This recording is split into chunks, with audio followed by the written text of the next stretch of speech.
हरे कृष्ण। ग्रंथराज श्रीमद्भागवतम की जय। श्री प्रभुपाद की जय। नारायणं नमस्कृतं नरं चैव नरोत्तमं देवीं सरस्वतीं व्यासं ततो जयमुदीरयेत्। नष्टप्रायेषु अभद्रेषु नित्यं भागवते सेवया भगवती उत्तमश्लोके भक्तिर्भवति नैष्ठिकी। शृण्वतां कथा कृष्ण पुण्यश्रवण कीर्तन हृद्यंतस्तु हि अभद्राणि विधुनोति सुहृद सताम।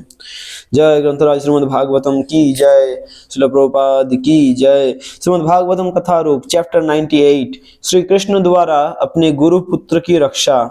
10वां स्कंध। जब श्री कृष्ण ने देखा कि अत्यंत आदर भाव के कारण उनके माता पिता उनके साथ स्नेह भरा व्यवहार नहीं कर पा रहे हैं, उन्होंने अपनी जोग माया से उन्हें ढक दिया, जिससे वे कृष्ण बलराम को अपना पुत्र मानकर उनसे स्नेह कर सके।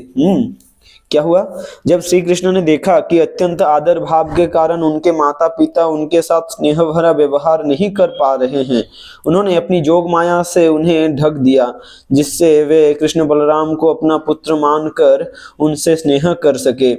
उस समय कृष्ण बलराम मात्र 11 वर्ष के थे। भगवान कृष्ण ने सम्मान पूर्वक सिर झुकाते हुए कहा, पिताजी, हम दोनों के कारण आपको एवं माता देवकी को अनेक कष्ट सहने पड़े और आप हमारी बाल्य तथा किशोर लीलाओं का सुख भी नहीं ले पाए। वास्तव में शरीर के द्वारा ही व्यक्ति जीवन के सब लक्ष्य प्राप्त करता है और उस शरीर को जन्म देकर उसका पोषण माता पिता ही करते हैं। इसलिए भला कौन है जो जीवन भर उनकी सेवा करके भी उनके ऋण से मुक्त हो सकता है? इसलिए भला कौन है जो जीवन भर उनकी सेवा करके भी उनके ऋण से मुक्त हो सकता है? यदि माता पिता की सेवा करने में सक्षम पुत्र अपने कर्तव्यों का निर्वाह नहीं करता, तो उसे अपनी मृत्यु के पश्चात स्वयं अपना मांस खाने के लिए बाध्य होना पड़ता है। और जो व्यक्ति अपने वृद्ध माता पिता, पतिव्रता पत्नी, छोटे बच्चों अथवा गुरु की देखभाल नहीं करता अथवा अपनी शरण में आए ब्राह्मण की उपेक्षा करता है, तो वह सांस लेते हुए भी मृत के समान है। कंस के भय से हम आपकी सेवा नहीं कर पाए और इसलिए हमारा जीवन व्यर्थ ही बीत गया। कृपया इसके लिए हमें क्षमा करें। परंतु हम भी क्या कर सकते थे? हम अपने नियंत्रण से परे परिस्थितियों द्वारा बंधे हुए थे। श्री कृष्ण के भोले भाले वचनों को सुनकर वसुदेव और देवकी ने कृष्ण बलराम को अपनी गोद में भर लिया और उनका आलिंगन करने लगे। वात्सल्य प्रेम से पूरित कृष्ण बलराम को अपने आंसुओं से नहलाते हुए उन दोनों के कंठ अवरुद्ध हो गए।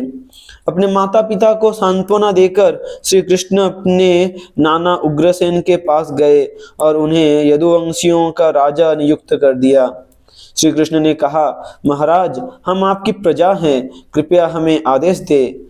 महाराज, जजाति के शाप के कारण कोई भी यदु राज सिंहासन पर नहीं बैठ सकता है। इसके बाद भगवान अपने उन सब संबंधियों को पुनः मथुरा में ले आए जो कंस के भय से इधर उधर पलायन कर गए थे। उन्होंने यदुओं, वृष्णियों, अंधकों, मधुओं, दासारहो, कुकुरों तथा अन्य का यथोचित सम्मान किया और उन्हें अनेक मूल्यवान उपहार एवं निवास आदि प्रदान किया। कृष्ण बलराम के प्रत्यक्ष दर्शन करके समस्त मथुरावासी अत्यंत संतुष्ट थे। अपने नेत्रों से भगवान मुकुंद के मुख कमल से बहते अमृत का पान करके नगर के वृद्ध निवासी भी यौवन तथा स्फूर्ति का अनुभव करने लगे। तब कृष्ण बलराम नंद महाराज के पास आए और उनका आलिंगन करके बोले, पिताजी, आपने और यशोदा मैया ने कितने स्नेह पूर्वक हमारा लालन पालन किया और हमें हर प्रकार का सुख दिया। वास्तव में माता पिता अपने बच्चों को अपने प्राणों से अधिक प्रेम करते हैं और जिन बच्चों का पालन करने में अक्षम माता पिता उन्हें त्याग देते हैं, उन बच्चों को पालने वाले लोग वास्तव में उनके सच्चे माता पिता होते हैं। अब आप सब ब्रज लौट जाइए और वसुदेव देवकी तथा अपने अन्य प्रियजनों के साथ थोड़ा समय बिताकर हम भी कुछ ही दिनों में लौट आएंगे। ये कहकर कृष्ण बलराम ने सब गोपों को वस्त्र, आभूषण, बर्तन तथा अन्य वस्तुएं उपहार देकर उनका सम्मान किया। नंद महाराज कृष्ण के प्रति प्रेम से अभिभूत हो गए और उनकी आंखें आंसुओं से भर गई। उन्होंने एवं अन्य गोपों ने कृष्ण बलराम का आलिंगन किया और वृंदावन लौट आए। तब वसुदेव ने कुल पुरोहित गर्ग मुनि एवं अन्य ब्राह्मणों द्वारा अपने दोनों पुत्रों का द्विज संस्कार संपन्न करवाया और उसकी समाप्ति पर उदार चित्त से ब्राह्मणों को वस्त्राभूषण एवं सुंदर सजी गायें दान में दी। कृष्ण के जन्म के समय वसुदेव बंदी थे और इसलिए उन्होंने केवल मन से ही ब्राह्मणों को गोदान किया। वास्तव में वसुदेव को बंदी बनाते समय कंस ने उनकी सब गायें छीन ली थी, परंतु कंस की मृत्यु के बाद वसुदेव को वे गायें वापस मिल गई और उन्होंने ब्राह्मणों को उनका दान किया। तत्पश्चात संपूर्ण जगत के सर्वव्यापी ईश्वर तथा ज्ञान की प्रत्येक शाखा के उद्गम भगवान कृष्ण और बलराम जी ने अपने वास्तविक स्वरूप को छिपाकर गुरु के आश्रय में ज्ञान उपार्जन करने की इच्छा व्यक्त की। अवंती के निकट रहने वाले सांदीपनि मुनि को गुरु स्वीकार करके वे उनके गुरुकुल में रहने लगे। वहां उन्होंने अपने उदाहरण से दिखाया कि शिष्य को किस प्रकार गुरु की पूजा करनी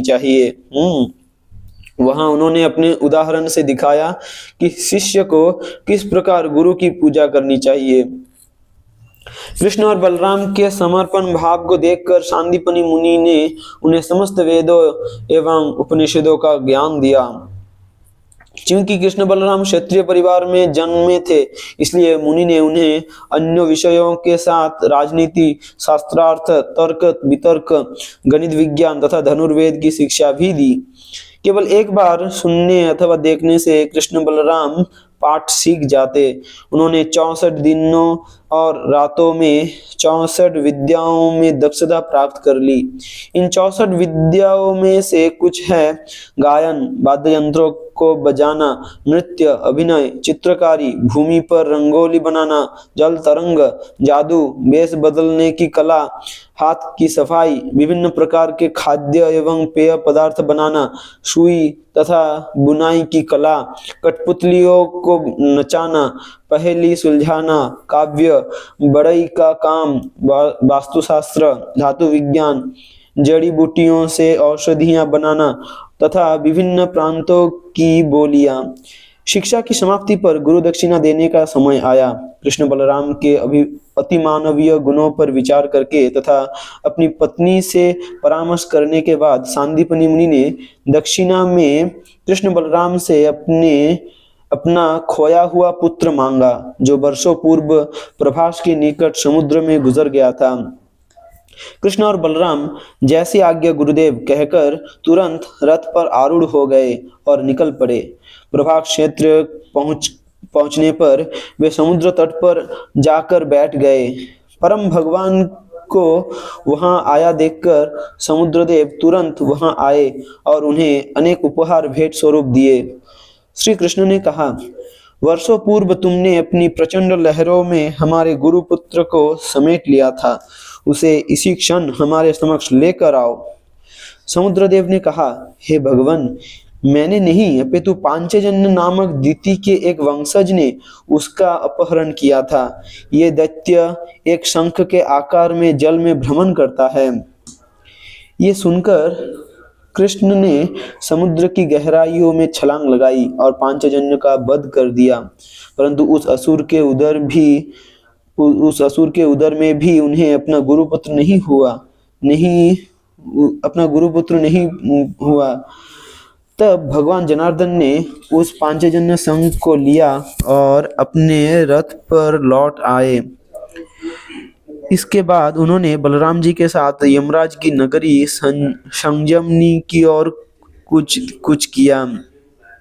वहां पहुंचते ही श्री कृष्ण ने जोर से अपना शंख बजाया और यमराज तुरंत अपने दोनों स्वामियों की पूजा करने वहां उपस्थित हो गए।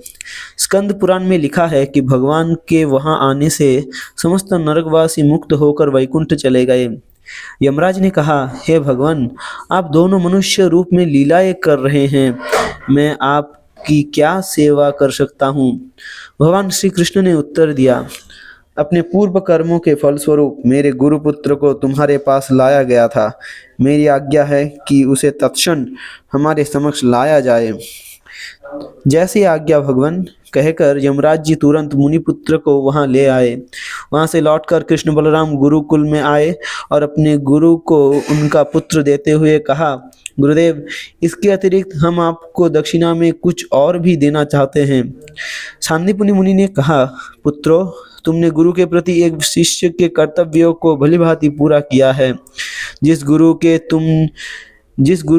तुम जैसे शिष्य हो, तो उसे फिर और क्या चाहिए? अब तुम घर लौट जाओ। तुम्हारी ख्याति चारों दिशाओं में फैले और तुम्हारे वचन वेद वाक्यों के समान सदैव सार्थक एवं सनातन रहे। कृष्ण बलराम अपने रथ पर आरूढ़ होकर मथुरा के लिए निकल पड़े और उन्हें लौटा देखकर मथुरावासियों को ऐसा लगा मानो उनकी खोई हुई संपत्ति उन्हें पुनः मिल गई हो। हरे कृष्ण।